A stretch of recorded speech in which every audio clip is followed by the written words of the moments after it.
میرے پیارے آقا صلی اللہ علیہ وآلہ وسلم کے پیارے دیوانوں، یاد رکھنا شب برات عظمتوں والی، رحمتوں والی اور برکتوں والی رات ہے۔ اس رات میں اللہ رب العالمین لاکھوں لاکھ گنہگاروں کو بخشش و مغفرت کا پروانہ عطا فرماتا ہے۔ اس رات میں اللہ رب العالمین بندے پر خصوصی طور پر ہر بندے پر اللہ رب العالمین اپنا فضل و کرم فرماتا ہے۔ اس رات میں مانگی جانے والی دعا اور بالخصوص رزق میں برکت کے لیے مانگی جانے والی دعا جلد از جلد قبول ہو جایا کرتی ہے۔ یہ رات عبادت کی رات ہے۔ اس رات میں ہمیں زیادہ سے زیادہ اللہ کی عبادت کرنی چاہیے۔ ہمیں اس رات میں ٹائم پاس سے بچنا چاہیے۔ کئی لوگ اس رات کی بے قدری کرتے ہیں، کرکٹ کھیلنے میں یا موبائل میں گیم کھیلنے میں یا ویڈیوز وغیرہ دیکھنے میں یا غپ شپ کرنے میں یا گھومنے پھرنے میں، گاڑیوں پر سائیکل لے کر بچے ہیں تو یا پڑے تو ایکٹیوا لے کر، بائک لے کر، ویسے ہی خالی گھومنے پھرنے میں کئی لوگ یہ رات گزارتے ہیں اور پھر کیا کہتے ہیں، ہم پوری رات جاگے تھے۔ تو یہ صرف جاگنے کی رات نہیں ہے بلکہ جاگ کر اللہ کی عبادت کرنے والی رات ہے۔ ہمیں اس رات کی قدر کرنی چاہیے، اس رات میں اللہ رب العالمین کی عبادت کرنی چاہیے۔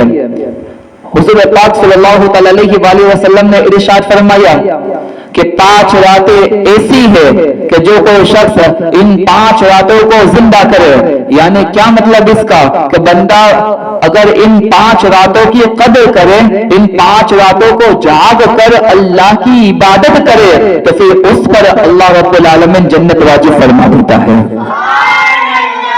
ان 5 راتوں میں سے پہلی رات ترویہ یعنی 8 ذی الحج کی رات، دوسرا عرفہ یعنی 9 ذی الحج کی رات، اور تیسرا عید الاضحیٰ یعنی بقرعید کی رات۔ بقرعید کی رات اور بقرعید کی رات سے قبل 2 رات ہے، اور اس کے بعد عید الفطر کی رات۔ عید الفطر کی رات میں بھی اللہ اکبر، جیسے ہی عید کا چاند نظر آتا ہے یوں لگتا ہے کہ ہم لوگوں پر ہی شیطان نے سب سے بڑا اٹیک کر دیا ہے۔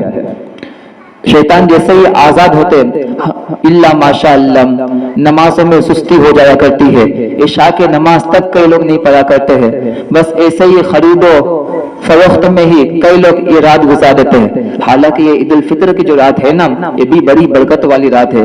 اس رات میں بھی ہمیں عبادت کرنی چاہیے۔ یہ رات بھی وہ رات ہے کہ جس رات کی بندہ قدر کر لے تو اللہ داخل جنت فرما دے، جنت واجب فرما دے اس بندے پر۔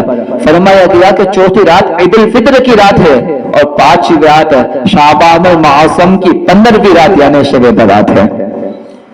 کہ کوئی بندہ اگر شعبان المعظم کی 15ویں رات یعنی شب برات کی قدر کرے، شب برات میں اللہ رب العالمین کی عبادت میں مصروف رہے تو پھر اللہ رب العالمین اس بندے پر جنت واجب فرما دیتا ہے۔